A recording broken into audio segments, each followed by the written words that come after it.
Hello everyone, welcome to our channel. As you know, 7th class का जो second chapter था nutrition in animals, उसके 5 question है जो हम कंप्लीट कर चुके थे। इस वीडियो में हम नेक्स्ट क्वेश्चंस करेंगे और पहले के क्वेश्चन और चैप्टर्स को दोबारा से रिवाइज करने के लिए जो लिंक है वो इस वीडियो के डिस्क्रिप्शन में आप लोगों को मिल जाएगा। तो स्टार्ट करते हैं हम अपना पहला question. Where is bile produce, which component of food does it help to digest. यानी जो हमारा बाइल है वो कहाँ पे प्रोड्यूस होता है और कौन से कंपोनेंट को डाइजेस्ट करने में हेल्प करता है। तो हमें पता है कि जो हमारा बाइल है वो लीवर में प्रोड्यूस्ड होता है और फैट जो होता है फूड का कंपोनेंट उसको डाइजेस्ट करने में हेल्प करता है। अगर लीवर बाइल जूस प्रोड्यूस करना बंद कर देगा, जो फैट है हमारी बॉडी में वो जमा होना शुरू हो जाएगा। नेक्स्ट क्वेश्चन है, name the type of carbohydrates that can be digested by ruminants but not bye humans, give the reason also. कि ऐसे कार्बोहाइड्रेट का नाम बताना है जो रूमिनेंट होते हैं यानी एनिमल्स होते हैं वो क्या करते हैं, डाइजेस्ट कर सकते हैं, लेकिन ह्यूमन बींग्स नहीं कर सकते। और रीज़न भी बताना है कि क्यों नहीं कर सकते। हमने पढ़ा था कि सेलुलोज एक तरीके का कार्बोहाइड्रेट होता है। Cellulose is a type of carbohydrate that can be digested by ruminant not by human beings. कि सेलुलोज एक तरीके का कार्बोहाइड्रेट्स होता है जो कि ग्रास में मिलता है और रूमिनेंट्स जो हैं वो ग्रास को खाते हैं, लेकिन जो ह्यूमन है वो इस सेलुलोज को डाइजेस्ट नहीं कर सकते because human does not have cellulose digesting enzyme. क्योंकि ह्यूमन बींग्स के पास ऐसा कोई एंजाइम है ही नहीं जो सेलुलोज को डाइजेस्ट कर सके। हम सिंपल जो कार्बोहाइड्रेट्स होते हैं उनको डाइजेस्ट कर सकते हैं लेकिन सेलुलोज को डाइजेस्ट नहीं कर सकते। Why do we get instant energy from glucose. कि ग्लूकोज जो होता है उससे इंस्टेंट एनर्जी हमें कैसे मिलती है। Glucose is simple sugar, carbohydrate when consumed have to digest in glucose. जो ग्लूकोज होता है हमारा वो सिंपल शुगर होता है और कार्बोहाइड्रेट जो हमारे होते हैं वो क्या करते हैं, जब कम्प्लेक्स से सिंपल का ब्रेकडाउन होता है तो किस में डाइजेस्ट होते हैं, ग्लूकोज में डाइजेस्ट हो जाते हैं। सो हमें ग्लूकोज जो है डाइजेस्ट करने की ज़रूरत नहीं पड़ती, ऑलरेडी जो हमारे कार्बोहाइड्रेट होते हैं वो ग्लूकोज में डाइजेस्ट हो जाते हैं और हमें जो एनर्जी है वो डायरेक्ट ग्लूकोज से मिलती रहती है।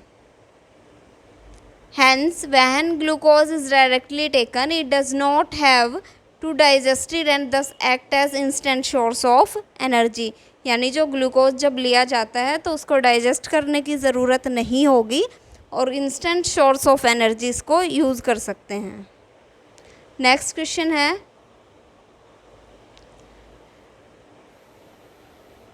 Which part of digestive canal involve in. यानी हमारी जो डाइजेस्टिव कैनाल है उसका कौन सा जो पार्ट है किस चीज़ में इन्वॉल्व होता है, या जो एलिमेंट्री कैनाल है उसका पार्ट।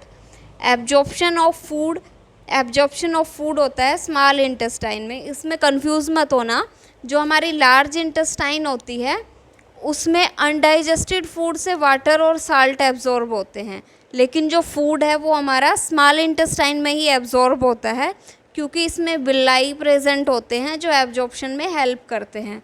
उसके बाद है chewing of food. As we know, teeth जो है हमारे माउथ या बक्कल कैविटी में प्रेजेंट होते हैं, तो चीविंग है जो हमारी वो कहाँ होगी, बक्कल कैविटी में होगी। उसके बाद है किलिंग ऑफ बैक्टीरिया।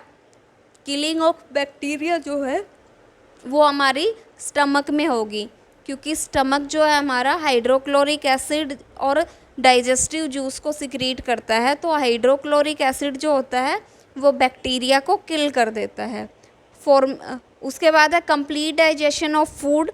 डाइजेशन है जो कंप्लीट किस में हो जाता है, हमारा स्मॉल इंटेस्टाइन में आके सारा का सारा जो डाइजेशन है वो भी हमारा कंप्लीट हो जाता है।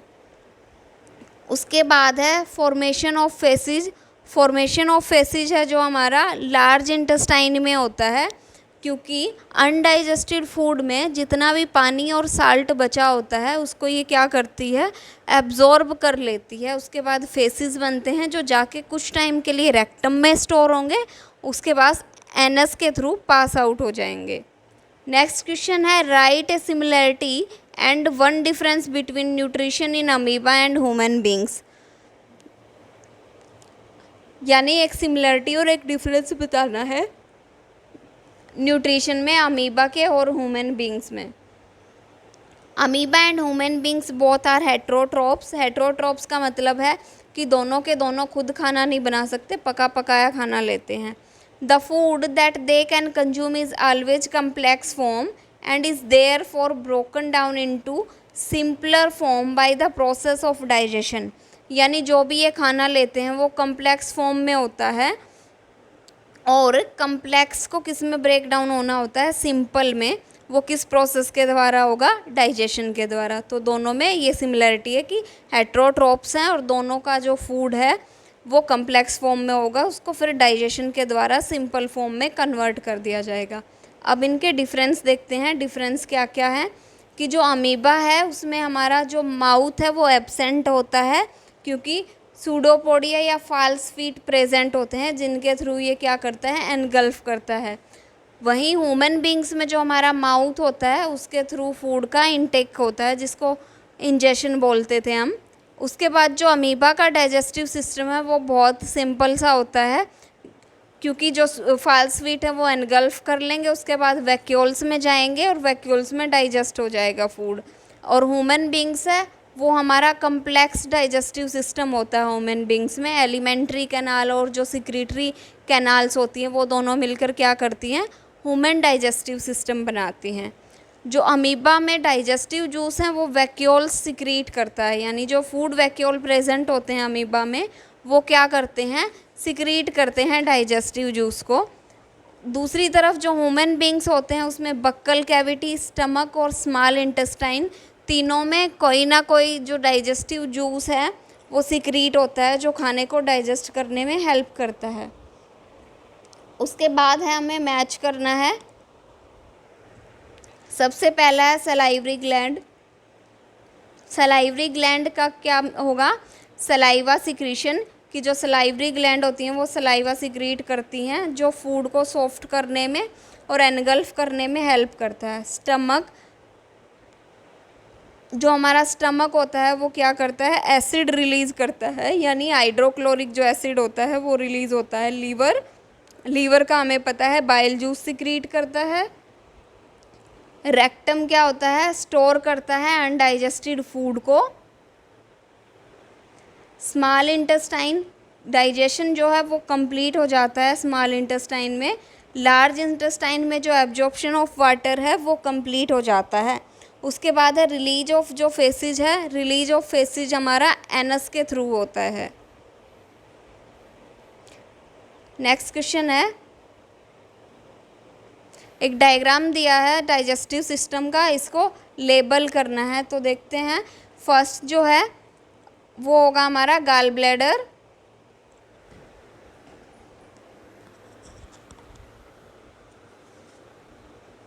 गॉल ब्लैडर का काम क्या होता है कि जो लीवर होता है हमारा वो बाइल जूस सिक्रीट करेगा और गॉल ब्लैडर में फिर वो थोड़े टाइम के लिए स्टोर होगा। फिर हमारा स्टमक का काम होता है हाइड्रोक्लोरिक एसिड और डाइजेस्टिव जूस को सिक्रीट करना। उसके बाद है पेनक्रियाज क्या करती है, हमारी पेनक्रिएटिक जूस जो है वो सिक्रीट करती है और प्रोटीन के डाइजेशन में हेल्प करती है।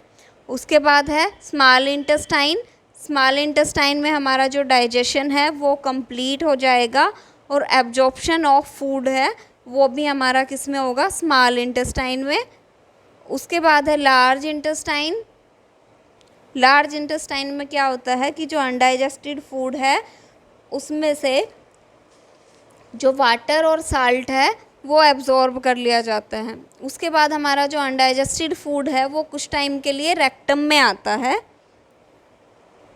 रेक्टम में कुछ टाइम रहने के बाद फिर उसको एनस में चला जाता है और एनस के थ्रू ही हमारी बॉडी से आउट हो जाता है, यानी जो फेसिस हैं वो फेसिस के रूप में बाहर निकल जाता है।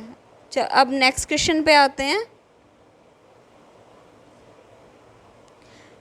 Can we survive only raw leafy vegetables and grasses discuss. क्या हम केवल जो सूखी सब्जियां, घास फूस जो होता है हमारा, उन पे सर्वाइव कर सकते हैं, और सर्वाइव कर सकते हैं या नहीं कर सकते हैं इस बात पे डिस्कशन करना है। No, human can not survive only on raw leafy vegetables और ग्रास। जो ह्यूमन बींग्स हैं हमें पता है कि केवल घास फूस या सब्जियां खाकर हम जिंदा नहीं रह सकते। It is because the grass is rich in cellulose and human does not have cellulose digesting enzyme। क्योंकि जो ग्रास होती है या लीफी वेजिटेबल्स होती हैं उनमें क्या होता है, सेलुलोज ज़्यादा अमाउंट में प्रेजेंट होता है, और ह्यूमन बींग्स के पास ऐसा कोई एंजाइम ही नहीं है जो सेलुलोज को डाइजेस्ट कर सके। सो हम जो हैं लीफी वेजिटेबल्स या ग्रास पे ज़िंदा नहीं रह सकते या सरवाइव नहीं कर सकते। So thank you guys. I hope आपको ये वीडियो पसंद आई होगी। ऐसी ही साइंस की वीडियोस देखने के लिए हमारे चैनल को लाइक, सब्सक्राइब एंड शेयर ज़रूर करें।